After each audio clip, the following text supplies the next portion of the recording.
Italian biologist Suitcase murder Colombia 2024. Valerio Messina.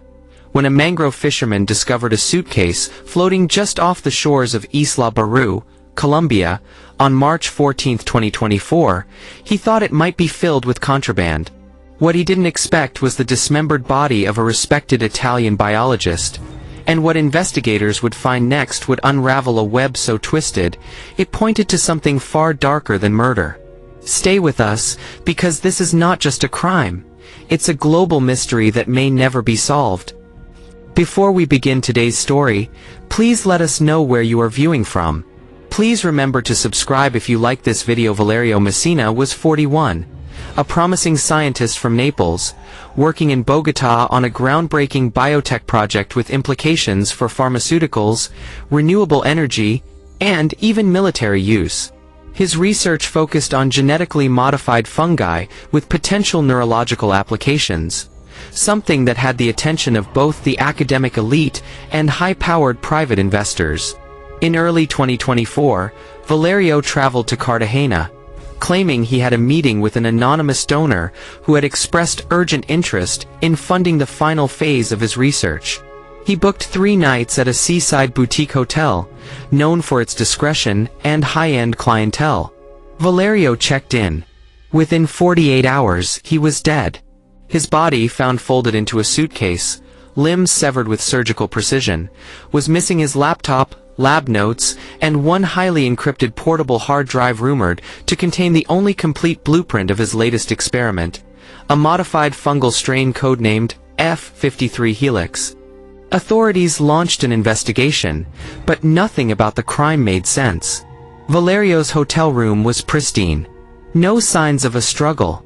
No fingerprints. CCTV footage of the hallway mysteriously cut out during the exact window of time he was believed to have left. Even stranger, hotel logs showed no other guests on his floor, though a night staffer told police that a foreign woman with a Northern European accent was seen visiting him around midnight. She was never identified. The autopsy revealed he had been alive during dismemberment. Colombian police called it a professional hit. But who would want a biologist dead in such a gruesome fashion? And why leave behind his ID and passport, perfectly preserved in the suitcase with his remains? The media pounced. Headlines read, "Suitcase of Death in Cartagena, Italian Scientist Slaughtered Abroad," and Colombian Horror, was he killed for what he knew? Back in Italy, Valerio's sister, Giulia Messina, demanded answers. She told reporters Valerio had recently confided in her that he was scared of his own research, that someone had offered him money to delay his work, and that, if anything happened, it would not be random. Investigators from both Italy and Colombia began to look into Valerio's affiliations. One Colombian colleague claimed Valerio had begun acting paranoid, refusing to share data and logging into lab systems only via private VPNs. He also hinted that Valerio had been approached by a group claiming to represent an unnamed European biotech firm interested in exclusive licensing rights. But Valerio refused. Days before his trip to Cartagena, he left a voicemail for his assistant that simply said, "If this goes wrong, don't trust the people at the top." That message was later deleted from her phone under mysterious circumstances. Meanwhile, the investigation stalled. Leads dried up. The digital sketch of the mystery woman yielded no matches. Then came the twist no one saw coming. Forensics revealed that traces of a rare fungus, identifiable only to a handful of labs worldwide, had been found inside the suitcase and under Valerio's fingernails. This same fungal strain had not yet been published in any journal, and was rumored to be part of the F53 Helix project. That meant only one thing. Whoever killed Valerio had either access to his private lab, or had taken it with them. Around this time, multiple break-ins were reported at Valerio's Bogotá Institute. Computers wiped clean. Sample freezers emptied. No cameras working. A Colombian security guard was later found unconscious behind the building. Internal investigation closed the case as attempted burglary by junkies. But Giulia didn't believe that. She hired a private European intelligence firm. What they uncovered was chilling. A trail of encrypted emails traced to Eastern Europe showed conversations between a corporate espionage group and someone inside Valerio's lab. The emails discussed extraction windows, payment schedules, and a line that read, "Ensure the courier's body is unrecoverable. Suitcase, mangrove, salt." In other words, someone had planned this in advance. Now the question became, what exactly did Valerio discover that made him a target? Reports began surfacing of a US-based pharmaceutical company quietly testing a new neurological stimulant with similar biomarkers to F53 helix. The drug wasn't even in trials yet, but patents were being filed. Julia was convinced. Someone had stolen her brother's research and eliminated him. Then the tension broke wide open. Midway through 2024, a whistleblower in Prague came forward claiming that F53 helix had been militarized.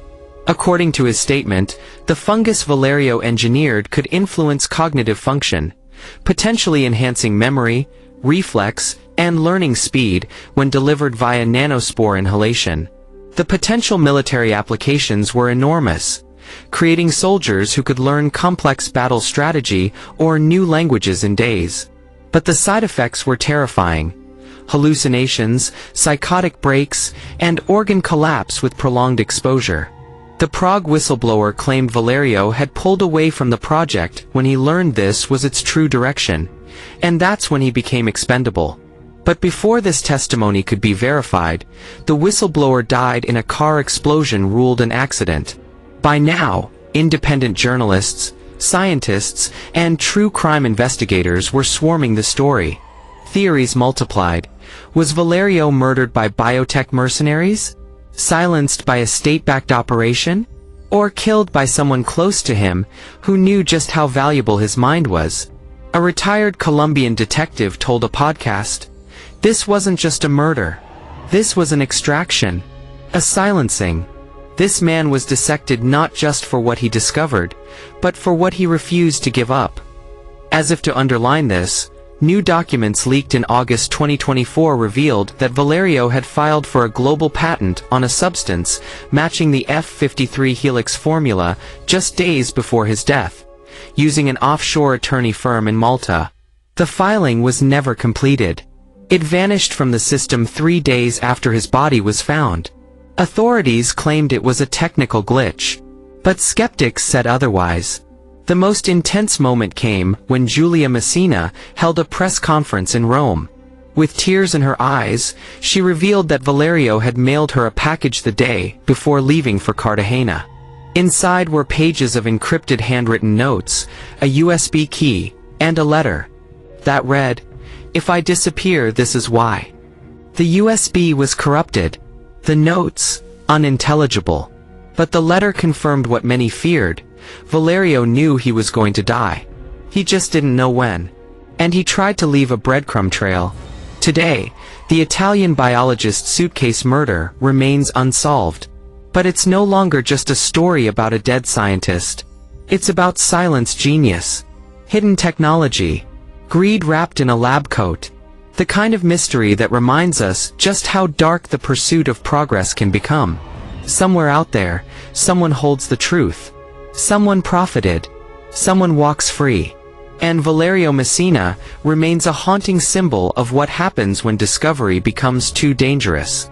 If you found this story disturbing, important, or worth remembering, do not scroll past. Share this video. Comment below with what you think really happened. Subscribe to this channel for more twisted real-life mysteries. And never forget, truth doesn't die in a suitcase. It fights to be found.